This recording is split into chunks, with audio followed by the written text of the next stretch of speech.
Hello, I am Julie Patrick and this is my peer learning presentation video. This video covers two readings, Chapter 4 from Dorian Peter's book, Interface Design for Learning, and an article by Kali and Linn titled Designing Effective Visualizations for Elementary School Science. Let's first go to the objectives of the video. This video aims to identify a few basic principles for the design of learning interfaces discussed in Peter's Chapter 4. Next, I aim to define visualizations and discuss aspects of successful visualizations. Kali and Linn analyze visualizations in elementary school science classrooms, but I consider their criteria important for considering visualizations used in really many different subject areas. Let's first analyze Chapter 4 from Dorian Peter's book. I chose to analyze 5 principles that I felt were extremely important to my audience, or important for my audience to consider. Considering that my audience is all teachers enrolled in a graduate program that has a focus on using technology in the classroom. Before we begin, I want you to consider how you decide which interfaces are or are not worthwhile for your student. As you go through and practice with the interface yourself, what makes you decide for or against the use of this interface? Keep those ideas in mind as we look at some of Peter's principles. First, I chose to start with the principle of desirable difficulty and errors. When we teachers design any lesson, we incorporate a level of difficulty, so we challenge our students. We know that our students won't progress without being challenged. The same applies for interface design. Students should be challenged, so they must think for themselves. But we know it should be at a level they can handle. So some ideas that Peters offers is deliberate slowness of the interface, obviously, as I mentioned, appropriate challenge or desirable difficulty, even productive failure can be techniques that we use to challenge our students in a way that they can still progress and learn.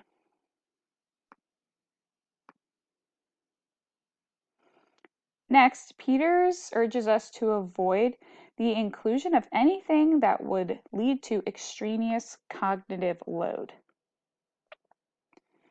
You as the teacher want the focus of your students' time to be on the content being taught, not on the ins and outs of how the interface works. Most interfaces take some amount of time to get used to, so think to yourself, how much classroom time should be taken to teach a new interface? Just a few minutes? Just a few days? The user's focus should be on the learning, not on the interface. For me personally, this past year, College Board rolled out a new site called AP Classroom. I teach AP Statistics, so I was very interested in using this site. I quickly found that the interface is extremely difficult to maneuver, and my students continued to struggle with navigating the site even after weeks of use. To me, it became apparent that students were not able to learn content from the site because they became too focused on simply navigating the site. I opted to stop using that site entirely because of how difficult it was for the students to maneuver.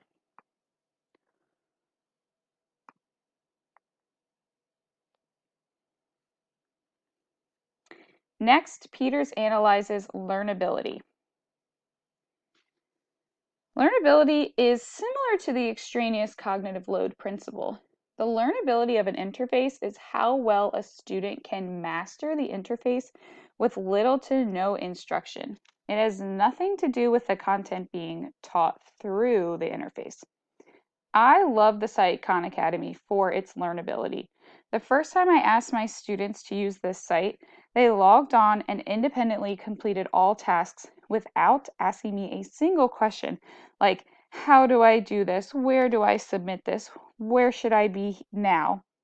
It's a huge factor as to why I use Khan Academy so much in my class. Think for yourself, what interface do you love because students can easily progress through without really much or any direction at all? Consider why you like and what makes that interface so special as we take a look at the last two principles.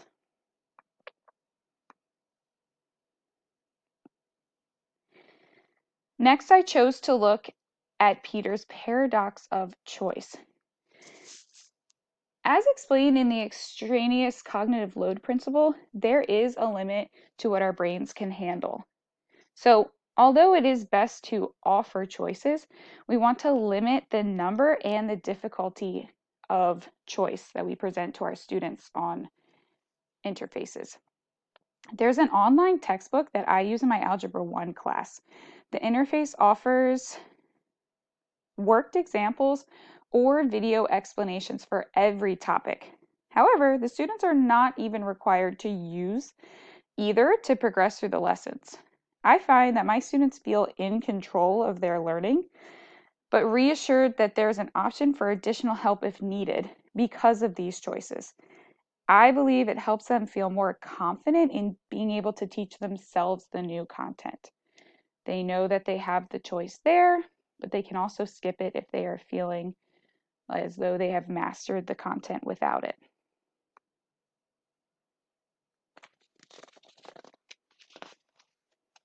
Next, I chose to look at scaffolding.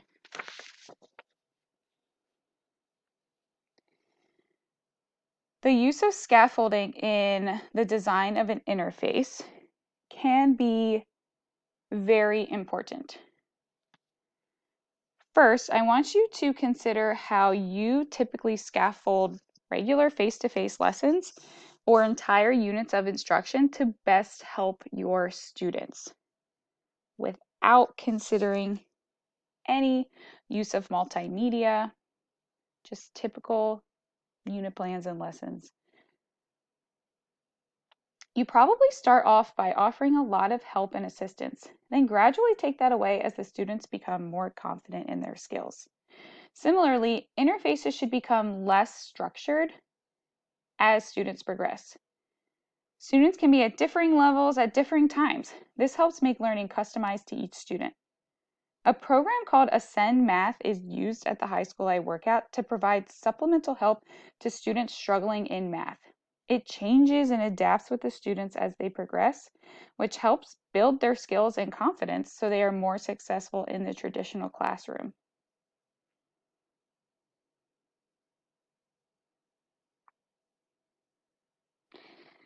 Next, let's take a look at Kali and Linn's article, Designing Effective Visualizations for Elementary School Science. Kali and Linn really expanded on 4 meta principles that visualizations should follow. They should make thinking visible, make science accessible, help learners learn from each other, and promote autonomous lifelong learning. Kali and Linn analyzed visualizations in a science classroom, but as we continued to discuss key points from their article, ask yourself, would visualizations benefit students in other subject areas as well? Possibly specifically the subject areas that you yourself teach?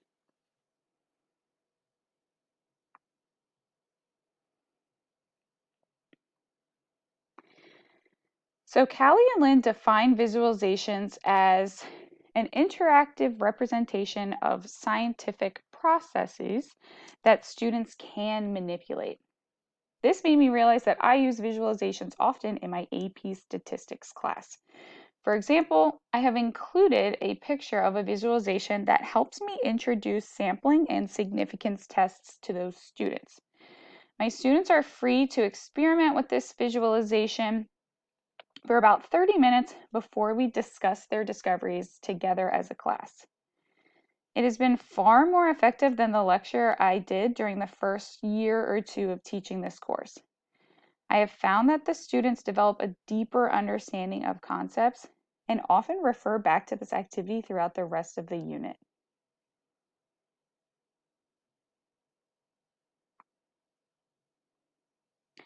Next, I decided to take a look at how Kali and Linn define successful visualizations. When I was reading about how they define successful visualizations, I saw a lot of parallels among their list and Peter's principles in chapter 4. Kali and Linn found that successful visualizations reduce visual complexity. This reminds me of Peter's principle of extraneous cognitive load. We shouldn't be making these visualizations any more extravagant than they need to be. Next, they ask us to scaffold the process of generating explanations. Just as Peters discussed scaffolding, Kali and Linn found it important to scaffold the visualization so students across the classroom develop the same set of shared ideas and understanding. So even though they are working independently with this visualization, they're all kind of working to a common goal that can help the teacher focus in on their objectives. Next, they ask us to support student-initiated modeling of complex science. This helps students make their own connections about how different concepts can relate to each other instead of just being told. Lastly, they ask us to use multiple linked representations. This, to me, was similar to the paradox of choice. Choice and differentiation is important for students to make connections that are the most meaningful to themselves.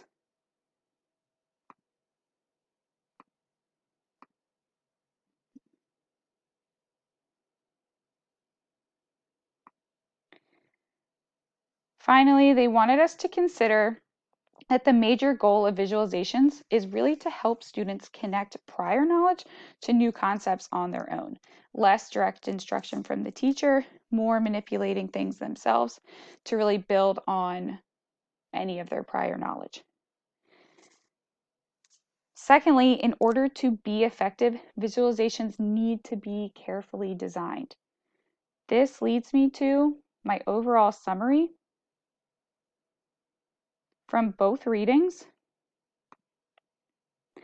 that learning interfaces and visualizations require really as much, if not more, planning and considerations as a typical face-to-face lesson.